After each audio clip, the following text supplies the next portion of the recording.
জুমার দিনে এমন একটি দোয়া আছে যেটা রাসূল সাল্লাল্লাহু আলাইহি সাল্লাম পড়ার জন্য তিনি আমাদেরকে উৎসাহিত করে গিয়েছেন। কি সেই দোয়া?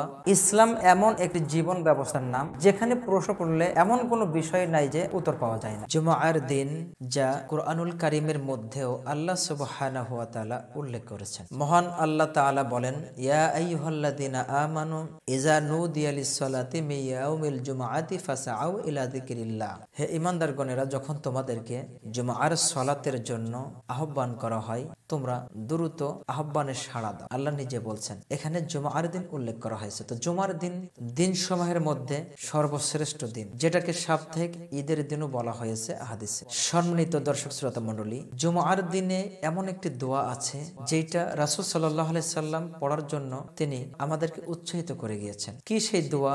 যে দোয়াটি অন্ততপক্ষে একবার হলেও আমাদেরকে পড়া উচিত। একবার হলেও পড়েন। যে দোয়াটির ব্যাপারে আল্লাহ রাসূল সাল্লাল্লাহু আলাইহি ওয়াসাল্লাম তিনি বলে গিয়েছেন। আল্লাহ রাসূল সাল্লাল্লাহু আলাইহি ওয়াসাল্লাম বলেন, তোমরা জুমার দিন আমার উপরে দুরূদ পেশ করো।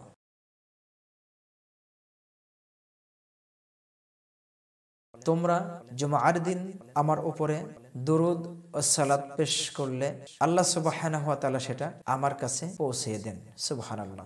তাহলে দুরূদ পাঠ করার ব্যাপারে আল্লাহ রাসূল সাল্লাল্লাহু আলাইহি সাল্লামের হাদিসের থেকে আমরা একটি নির্দেশনা পেয়ে গেলাম, বিশেষ করে জুমার দিনের ক্ষেত্রে। যদি কেউ জুমার দিন শুধু নয়, যে কোনো দিন দুরূদ শরীফ একবার পাঠ করে, তাহলে আল্লাহ সুবহানাহু ওয়া তাআলা তার উপরে 10 বার রহমত নাজিল করেন, যা বাইহাকি এবং সিলসিলাতুস সহিহার মধ্যে হাদিসটি আসছে সহ একাধিক হাদিস গ্রন্থে হাদিসটি আছে। সুতরাং আমরা আর এই ভুলটা করব না কখনোই। অন্ততপক্ষে শুক্রবারে একবারের জন্য হলেও দুরূদ শরীফটা পাঠ করব।